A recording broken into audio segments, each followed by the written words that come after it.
ACC football kickoff, and taking us home today, Wake Forest and the Deacons and our new head coach, Dickert.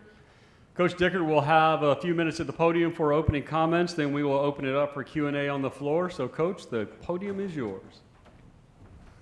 I appreciate it. Good afternoon. It's great to be here at my first ACC football media days. This means the sights, sounds, and pageantry of college football is right around the corner. We're really excited to get our preseason camp kicked off next week, and really it's going to set the table for our 2025 season in a really successful way. I want to start by giving a big thanks to Commissioner Phillips.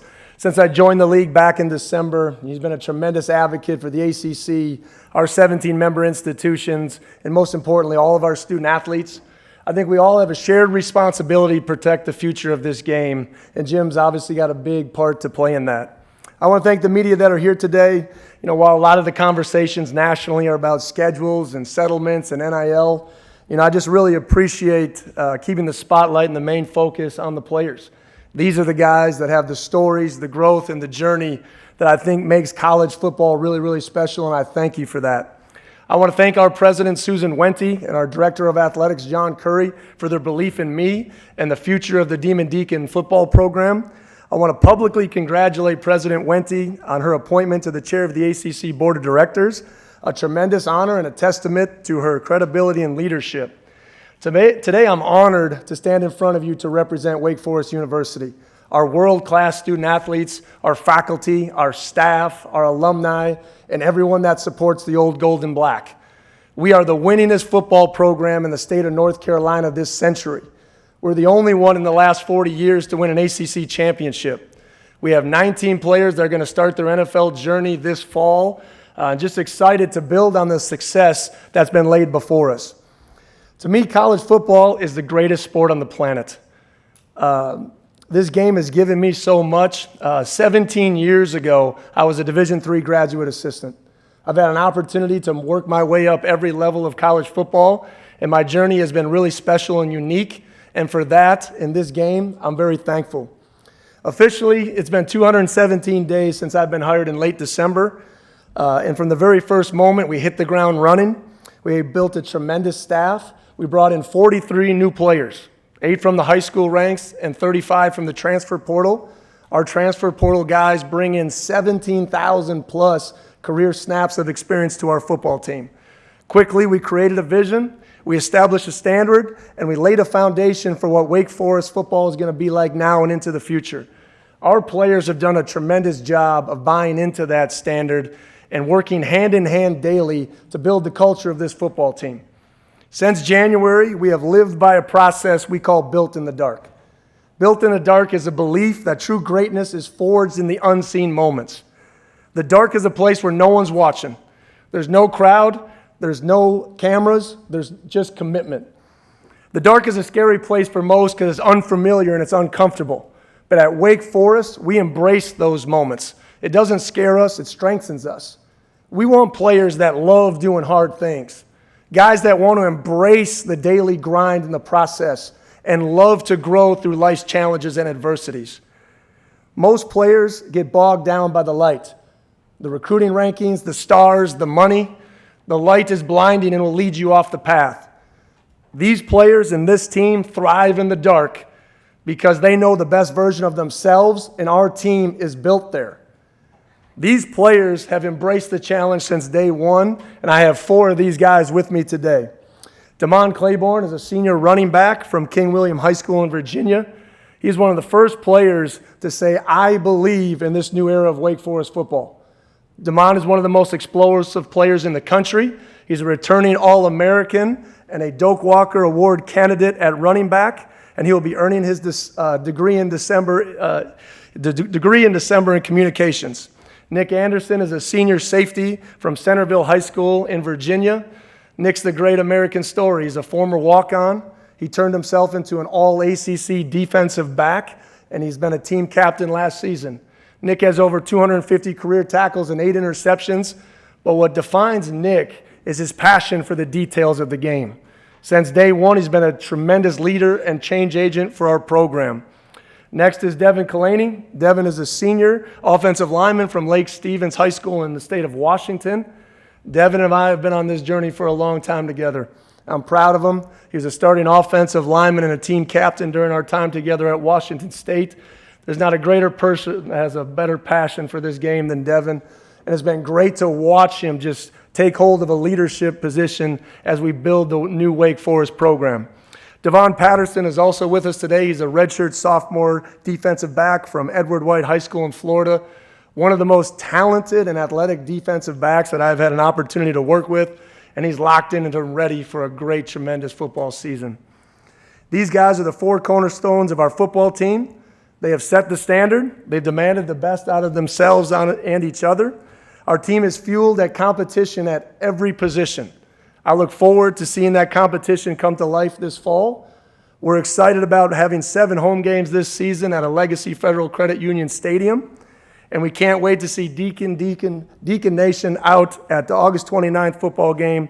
We look forward to building something really, really special with everybody, because the work you don't see in the dark creates the moments that we'll all never forget.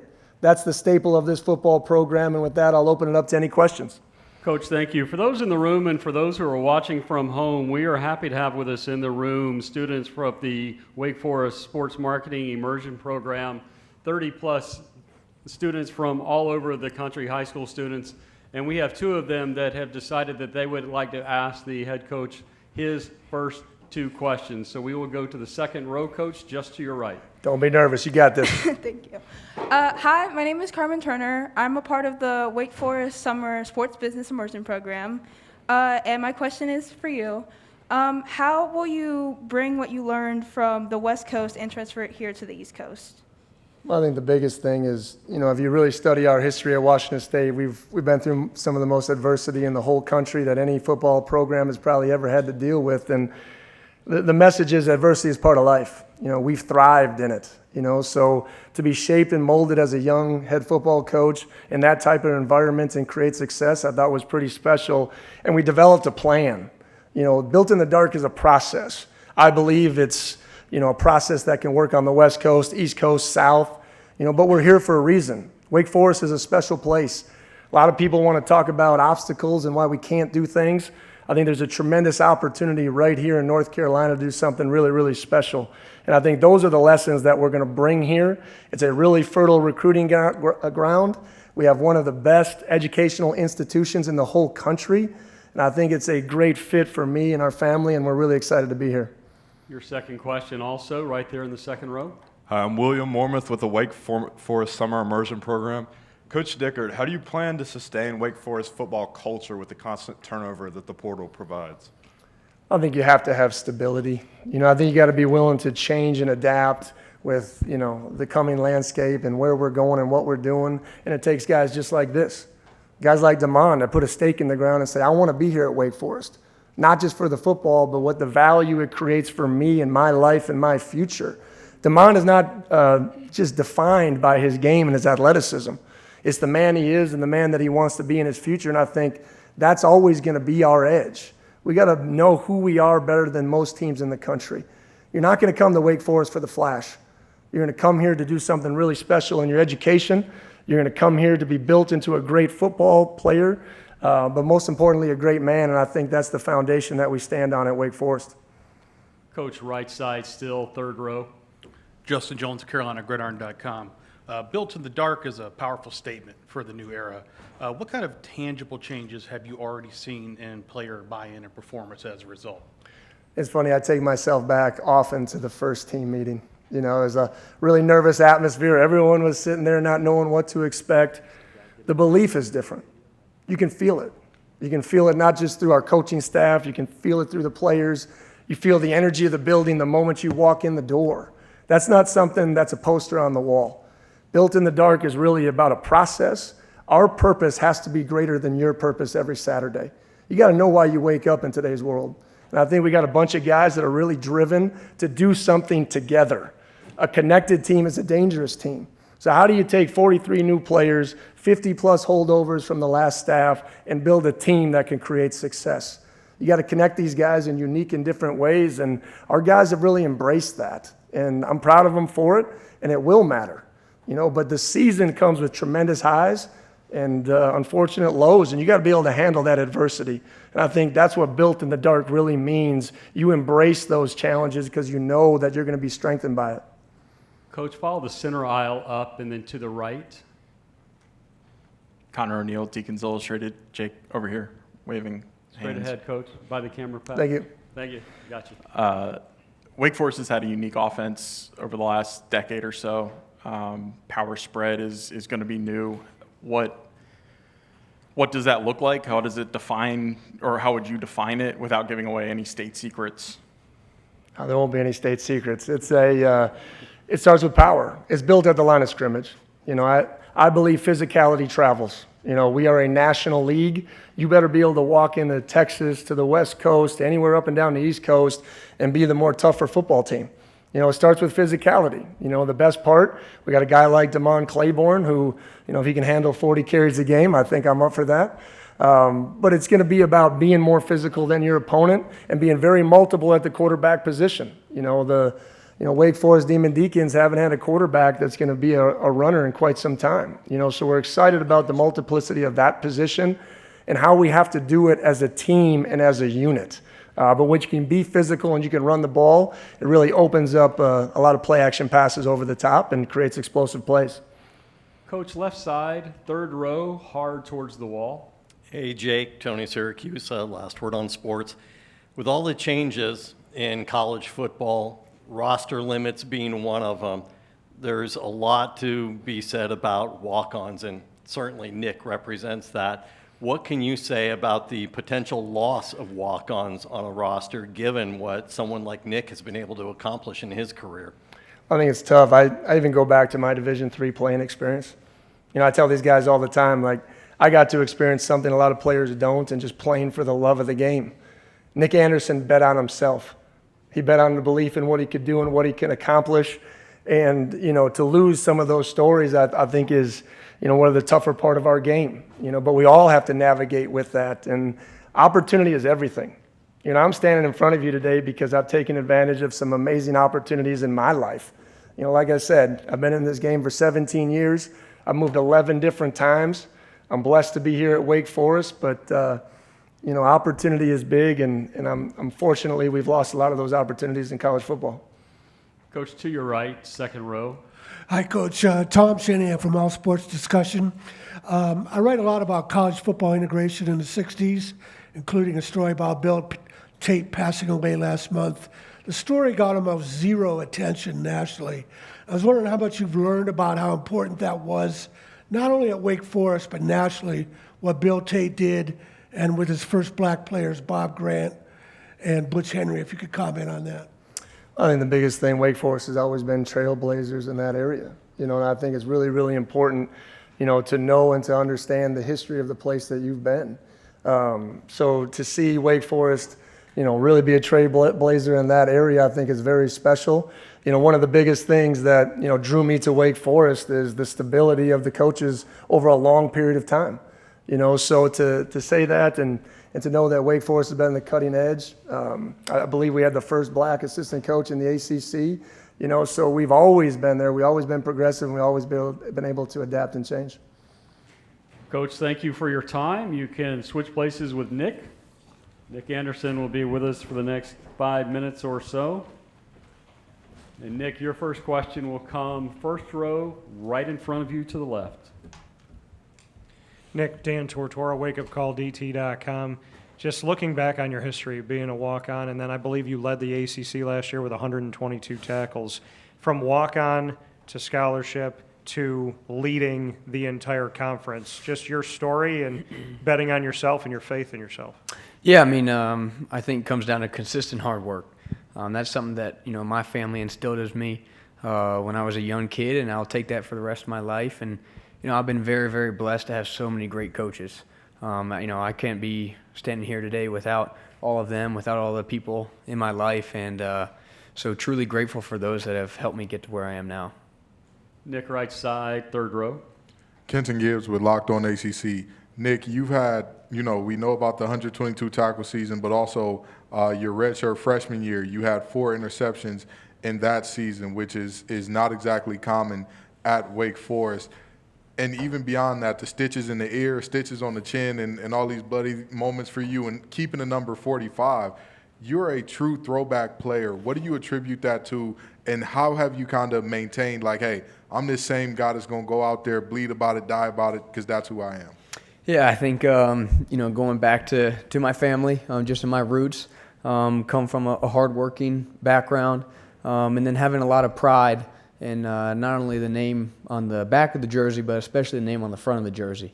And, after my freshman season, Mr. Curry told me don't ever change your number, so that was something I stuck with. But, I think just sacrificing your body is something that's infectious. Not the biggest guy, I'm not the fastest guy, but, putting my body on the line each and every single game and every single day, I think it's a sense of leadership that my teammates appreciate, and something that, is one of my leadership qualities that I hope others can follow and find inspiration from. Nick, right up the center aisle there on your left, third row. Was that? I thought we had bounced to this area, then let's bring it on down to him. Bad signal calling on my part, sorry. Nick, Barry Lewis, Wake Forest on SI. Your defense is projected to have quite a few seniors on there, if not most. Talk about that and that leadership of what you all bring together to this team. Yeah, I think it's something that's really valuable because you can have higher level conversations. I can go to someone like Quincy Bryan or Dylan Hazen in the linebacker core, and I can ask them, what happened on that play, or what do you think about this? What do you think about that? Those higher level conversations that we can have, will help our defense elevate, and it's something that's valuable. I think the biggest part is, when adversity hits. Those guys have been in the situation before. They understand that, times are going to be tough, and how do you respond and deal with that is what's very important. So, that's something that's very valuable, and something that, helped me as a leader, that I have older guys as well that have been in that experience, know how to handle adversity. We're going to stay on the left side, just go a little bit more to your left and one row back. Cam Lemons, Deacon Digest, 24/7 Sports. Nick, you've now gotten a full spring and summer learning underneath Scotty Hazelton and Freddie Banks. I know that Wake Forest defenses had their moments of both high end and low ends over the last couple of years. What's different about, with having these two new guys, with these two new voices in the room leading the charge? It's a 300 level education. So much football knowledge. I've been around for, a couple years now, and I like to think that, I've built up a decent bit of knowledge, but these guys have opened my eyes to stuff that I've never even, could have even imagined. And so, I'm very thankful to have them, because they're just going to elevate my game, and I know they're going to get our defense to play at a really high level this year. Nick, from the podium, stay with that just for a few minutes. You are the old man of the team, and they do say it's hard to teach an old dog new tricks. How are you adjusting? What is it about your process that allows you to adjust to so much change in a short amount of time? Well, I think it starts with learning from, Coach Dickert, the new staff, and also, my teammates. My teammates are ones that, don't necessarily question when you tell them, hey, I think you should be doing this or doing that. They embrace feedback. They embrace, they want to get better. And so to have great teammates that want to get better and don't challenge you when you might be, just doing something to give them constructive feedback is something that I'm really, really thankful for. Other questions for Nick in the room? Nick, we'll ask another one from the podium here. What is it about your eye, your understanding of football, that allows you to get to that ball so quickly? I think it's preparation, film study throughout the week, constantly trying to get an edge. Like I said, I'm not one that might have the greatest physical traits in the world, but so to have a two-step advantage based off film study and then just trusting my instincts is how I can get all the footballs that I want and make as many plays as possible. Nick, thank you for your time. You and Damon can switch places, and we will spend a few minutes with our running back. And we will immediately, Damon, go to the left side, third row towards the wall. We'll take questions 1 and 2 from right there. Hey, Damon, Tony Syracuse, last word on sports. Okay, so at his introductory press conference, Jake went public, saying priority number one. Matter of fact, within an hour after the press conference, he said, I'm meeting with Damon. right? What did it feel like to you to be such a priority to the new coach, and what did he say to you to get you to come back? Yeah, absolutely. I think, when me and Coach Dickert met, it was solely off of, personal, can he help me on a personal aspect of life? A lot of coaches during that time when Coach Clausen, stepped down, were calling my phone asking, hey, we could give you this amount of money to come here, or we could do this for you. Coach Dickert came in and his message was, how can I help you as a man off the field? And so that's something that stuck out to me. And so when I first met him, I hit the ground running. I wanted to make a statement with him, and we made it happen. Damon will stay right there, right to his right, or right there on the edge. Katrina Sackins, Sports and Culture Media. Demond, how are you? Doing good. How you doing? Good. Two-part question for you. First off, when Coach Clausen stepped down as head coach, you stayed. What about Coach Dickert compelled you to stay with this program? And secondly, you have a 96 speed rating in Madden. You're tied with Ryan Williams as two of the fastest guys in the game. Mm-hmm. Is that an accurate representation of your real-world skills? Yeah, I mean, with the speed thing, I think I'm a little faster than the 96 overall, but, I'll let the ratings be the ratings. But, when Coach Dickert came in, his energy that was the big difference I seen. Is the first team meeting when he came in, everybody's fired up. We got something called Wake the Deke, so we stand up every morning and we scream to the top of our lungs. So small changes like that is definitely what this program has been needing for a while. I felt like in the last couple of years since I've been here, it kind of got very strict and, couldn't really say much in meetings and stuff and speak up. But Coach Dickert gave the team a voice. It gave us a voice to want to be heard. He listened to where we was coming from and what we felt, and it ultimately made my decision easier to stay here. Damon, swing to the right, third row. Justin Jones, CarolinaGridiron.com. With the new coaching staff coming in, you got a new scheme. How do you see your role evolving in this offense, and do you think this new scheme is going to help you maximize your abilities as both maybe a rusher and a receiver? Yeah, absolutely. This offense allows me to get out in space more, allows me to have more one-on-one matchups, allows me to broadcast my speed more, so the slow mesh is out. And so coming into this offense with a great mind like Coach Dickert and Coach Robbie Zell has definitely been something that I've been looking forward to continuing to grow with, continue to learn from. When the season comes around, a lot of people will be surprised about how things look. Damon, center aisle, third person in to the left. Hey, Damon, Barry Lewis, Wake Forest on SI. You've got a really good quarterback battle going on your team. What have you seen from Ashford and Purdy that's helped you, and how do you see that working as the season starts? Yeah, absolutely. I think both of those guys are great attributes to the Demon Deacons. When I step on the field with either one of those guys, I feel safe. I feel at home. They know what they're doing. They're very in tune. That battle has definitely been something that I've been it's been great to watch. It's been cool to be around. Adding either one of those guys to the new 10 would definitely be something that our program is needing, and in the long run, it will be beneficial for the Demon Deacons. Damon, right side, fifth row, gentleman in the white shirt. Brandon Pockers with the league winners. Coming off your really strong 2024 season, what has been your focus over these summer months in improving yourself, and what are you looking to accomplish in the 2025 season? Yeah, so my biggest goal is to stay consistent. Not really trying to step on the field and do too much. I want to play the game how the game is supposed to be played, listening to my coaches, following my coaching tips, techniques, just being in tune to the program, not making it about DC, but making it about the Demon Deacons and where we want to go when we get later into the season. Damon, your last question from the podium. You grew up in a town of only 8,000 people in Aylett, Virginia. Describe what it was like growing up with such a small population. Yeah, country.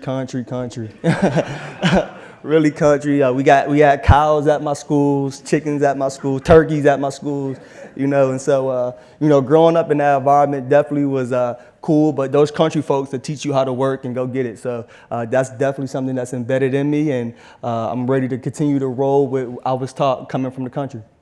Damon, you're awesome. Thank you. You can switch places with Devin, and we'll finish out with our center. Remember, folks, a lot of poultry up in Aylett, Virginia. First question for Devin, please. We go right side back to the gentleman with the white shirt, about the fifth row in the back there, Devin. Brandon Pockers with the league winners. Coming over to Wake Forest, how have you helped the rest of the team adjust to the new offensive scheme, and how have you helped them really get their feet underneath them and start to hit the ground running as you're approaching fall camp and the regular season? It's a good question. Now, the scheme is a little new for me, coming from a little bit different offense. But the first step was getting to know everyone on the team, understanding who everyone is and why they play football. So after I did that, it was easy for me to just be a good leader and set the standard and let them follow. Devin, center aisle, third row, gentleman right there on the edge. Hey, Devin, Barry Lewis, Wake Forest on SI. Same question to you. With the quarterback battle, how are you growing, and how are those two helping you help this new O-line? Yeah, the quarterbacks, they've done a great job just getting to know me, getting to O-line, and showing us their true colors. I think both of them bring a lot of great things to the table, and whichever one the coach decides to put behind us, I know is going to do the right thing. Devin, right side, third row. Kenton Gibbs, Locked On ACC. You came all the way from the other side of the country with Coach Dickert. What was it about you all's relationship that made you say, I'm following you wherever you go? If we're staying in Pullman, we're staying there, but if we're going over to North Carolina, we're going there? It was definitely a difficult time in my life, but it's not just Coach Dickert that made it so easy for me to come to Wake Forest, but the men he surrounded himself with, Coach Jared Castor. I know he brought Coach Edwards over, Coach Witt. Coach Callagis is a man that I really trust, and also Coach Ben Anacchione. You know, Coach Dickert has done a good job surrounding himself with men that I can trust and that I know will help me be my best. So it made it really easy for me to come to Wake Forest University. Left side, fifth row, sort of in the middle. Cam Lemons, Demon Deacon Digest, 24/7 Sports. Devin, during spring and probably during the fall, there's some shuffling on the offensive line, but you've really been the consistent guy in the middle of it. How hard is it to kind of organize everything when everyone's kind of shifting out to different positions? And also, how does that make you kind of better to say, hey, I need to be able to relate to different people that are around me? Yeah, that's a great question. In offensive line, it's important to know what everyone's doing. You know, I like to know what the tackle's doing, what the guards are doing, and if you can cross-play like that and play on both sides of the line of scrimmage, it just makes it easier to help the team. So the most important thing with being able to play with different people is just being able to understand and trust everyone. Makes it way easier to play with different people around me. Left side, front row, right in front of you. Dan Tortora, wakeupcalldt.com. Devin, you hear what Coach has to say about that statement, built in the dark. What does that mean to you, and how does this team already have started to embody what that means? Yeah, and it's more than a statement and it's more than a mantra. It's a way of living. You know, if we want to win on August 29th and if we want to win on Saturdays, that starts before the kickoff. That starts with the early mornings, the late nights, the film sessions, the going to sleep at the right time, the eating the right foods. All that stuff will help us win on Saturday. So it's all about getting an advantage and making sure we can win. Devin, from the podium, you wrestled in high school. How have those skills helped you as a center? PSA to any high schooler who wants to play collegiate or wants to play in the trenches, start wrestling. Wrestling is all about being in a powerful position in hand fighting, and those skills directly translate to offensive line play and defensive line play.